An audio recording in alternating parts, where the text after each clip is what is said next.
Hey everyone, today I'm going to share my thoughts on the highest paying jobs for entry-level photographers or even medium and advanced photographers that are just looking for a new avenue and new ways to make some money. So without further ado, let's get into it. Hey everyone, welcome back. My name is Sergio and I'm a commercial photographer here in Victoria, BC. And to get to where I am, I've shot pretty much everything I can think of. I've done weddings, I've done real estate, I've done events, I've done it all. But the access that photography brings you is one of the coolest things about the job, in my opinion. And finding one of these avenues that fits your genuine interests is what's going to help you be motivated about always being busy in that field. Because it's kind of a grind, it's nonstop, it's something that's going to happen throughout your entire career, so you might as well find something that you enjoy doing. If you just enjoy taking pictures, then take them all in, take everything you can, shoot everything that comes your way. But there's different avenues that I think still excel in the upper echelon of photography, where you can be for quick example, we'll get into it a little bit more, but quick example, if you want to shoot real estate, entry-level photography, very simple to get into. They want a whole lot of volume, and in the high end, you can be shooting architecture and interiors, which kind of stems from the same start, but is definitely a different clientele and a different pay scale at the end of the day. But that's kind of what I'm getting at in this video. I want to try to talk about different avenues that you can launch yourself into that aren't just a quote-unquote waste of time, that aren't going to lead you nowhere. So the very first thing, like I just mentioned, real estate. Real estate is one of those great options for photographers that are just trying to learn their settings and learn composition and learn lighting. Because sure, it's kind of a fast pace because they want their pictures that day, or oftentimes when you're working with a real estate agent, they'll be like, hey, I need pictures tomorrow of this thing and I need to list it the day after. Is that cool? So you need to be quick and you need to be very efficient on your stuff, but you're very rarely working with someone over your shoulder. You're very rarely working with someone on a time crunch. You're just alone in a house and you got to get the work done whenever you get it done. So that makes it a little bit easier for you if you're still kind of figuring out your settings, or you're figuring out, what the best composition is for a certain room or for a certain type of whatever it is that you're doing. You can take a little bit of extra time and slow down and apply yourself to creating images that you wouldn't necessarily have the luxury to do so if someone's over your shoulder and is grilling you and is like, hey, let's go, move on, let's go to the next one, So real estate is one of those fun ones. It's everywhere, and there's realtors everywhere, and they need photography. And sure, some of the houses, they're just going to use their phone and they're just going to have their friend's T3i from 2013 and they'll make it work that way. But sometimes they have $100, $200, $300 to spend on a house, and you can be that $100, $200, $300 spend to get your foot in the door, literally, into understanding what it takes to shoot these kinds of images. It looks like it's just a point and shoot. Look at this couch, look at this living room, whatever. But there's a lot of technicality that goes into it. And if you stick to real estate and if you become the biggest fish in your proverbial pond, well, then maybe you're going to start getting the attention of some interior designers and some architects and some people who are actually building the homes that you're photographing, and not just the people who are selling it or living in it. That's where you can start making a little bit more money, and you can start licensing your work to different brands, or like the range, or the whoever made the kitchen appliances or whatever. All of these different, it takes 100 different people to build a home. All of those different masons, no, what's the word I'm looking for? Tradesmen. All those different tradesmen have a need for photos. And if you are, above and beyond everyone else in your neighborhood, then maybe you're going to be the one that gets those bookings. But that starts with real estate. It starts with just getting your foot in the door and shooting as many homes as possible. Secondly, I don't know if I really need to share this wisdom, but honestly, shoot your friends' portraits. Shoot everybody around you and make sure that everyone has had their picture taken by you.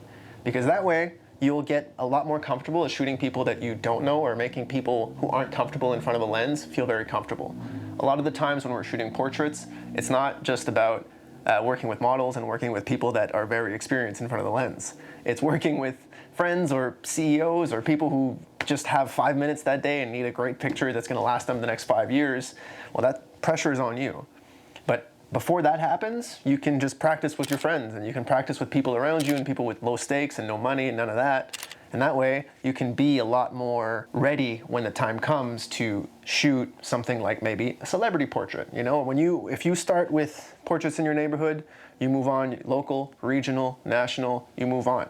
And that's one of the most used lanes and avenues, I would say, in photography. A lot of people want to be portrait photographers. I just Googled photography Victoria, and I was just going through the Google Maps and trying to see, you know, who else is in my neighborhood, who else is shooting around here. And I want to say that, like, not even 9 out of 10, like 19 out of 20 were portrait photographers or event, wedding, elopement, that kind of a photographer. And sure, if that's what you want to do, go for it. Hell yeah. And in this neighborhood or in this island, this beautiful picturesque place, I'd get it, totally, go for it. But I didn't want to add more saturation to this market. I don't think I bring in new clients. So why try to take from the clientele that is already buying when I could just create something that isn't actually relevant in my city? You can go be a portrait photographer. I'm not telling you not to be. I was very anxious and nervous around people, so I chose to stop shooting portraits for the most part. If you want to shoot portraits, it's a great avenue that you can grow and you can continue along this journey that is photography that can lead you to a very successful career as a portrait photographer. You're not going to shoot a couple portraits and then realize that there's not actually any money in portrait photography. Whereas something like skateboarding, it's not a whole lot of money in skateboarding. So if you're really into shooting skateboarding, you're probably, other than like the handful of guys that actually shoot it for the big brands nowadays, there's not a whole lot of people that are making even decent livings in shooting skateboarding photography. But that doesn't mean that they're not having fun. You know, like the whole point of this job is to enjoy the process. So if you enjoy something and you want to keep doing it until you figure out how to make it work, don't watch this video and think that you can't do it. You know what I mean? Like, just go do it, do your thing. It's gonna work out if you try hard enough. But I do think that there are some avenues within photography that will kind of lead you to a more successful is maybe not the right word, but a path that allows you to keep doing this job successfully and live a life that's worth living. Let's put it that way. Next, it's all about shooting events. It's the most entry-level, easy to shoot thing, or well, maybe not necessarily, but it's one of those things that everybody needs an event shooter, and oftentimes it's not about having the most experienced, most expensive event shooter. Unless you're doing something that's very high stakes like a wedding, most people just want someone that can do it for $200-300. And if the other guy's charging $350, he's gonna lose the job because he overcharged. It's not even about the quality it's like, were you there? Did you shoot it? Good enough. And I think shooting events is a great way to, again, learn your camera, learn your settings, learn your skills, because now instead of being in the real estate world where you're kind of alone in a room with a tripod and you can look at your computer and make sure that the shot is all right and straight and in focus and all that, instead now you got 10 people over your shoulder, like, all right, come on, shoot me, and I'll take this picture, and I'll take this picture. And you're always trying to like move around and dealing with the different lighting situations, and you're on your toes for that entire event. It's a lot of stressful work, but it's fun because you're around people that are all in a good mood. You're shooting these things that, you know, you're documenting an important time in people's lives that they'll be happy to look back at. As long as you're a pleasant person to be around, you're gonna be a great event shooter.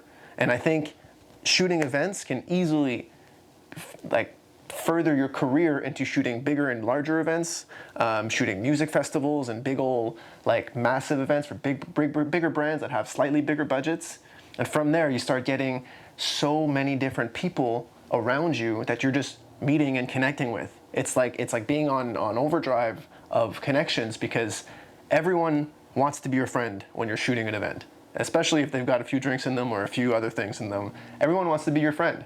And by just being the right person to hang out with and to just be a good social person, I know it's hard as photographers, but just to be that fun dude to hang out with while you're shooting these events is gonna land you more and more bookings after this shoot that you're doing.